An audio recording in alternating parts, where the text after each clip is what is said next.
We do want to start tonight outside of the tracking center. All right, Bill, you're tracking some pretty nasty weather for us. Yes, and it's not going to be here until Sunday. So in the meantime, enjoy a nice day tomorrow. But look at this, Sunday, we already on Thursday have a winter storm watch issued for Sunday, starting Sunday at 7 a.m. and it covers everybody. That's going to be a significant wind event for us with some wind gusts 50 to 60 miles an hour possible. We'll see sustained winds or steady winds of around 30 miles an hour on Sunday. There'll be falling temperatures from the low to mid 40s in the morning to the upper 20s by late in the day. And we'll also see some snow showers develop, a combination giving us some slick spots, perhaps even by late afternoon, some blowing and drifting snow. For tomorrow, a pretty nice day, upper 30s, some sunshine. Saturday, we'll see clouds back and about a 50-50 chance of picking up a rain shower in the afternoon.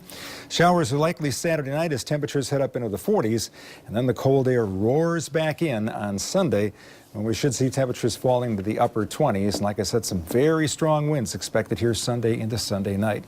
We'll talk more about the weekend storm and several more chances for snow next week. All right, we'll see in a bit. Thank you, Bill. And as we continue to look ahead to Sunday's windstorm, there are some things you can be doing now to protect your home from possible damage. Joe LaFurgey talked with the expert today, and you can watch his full story right now on woodtv.com.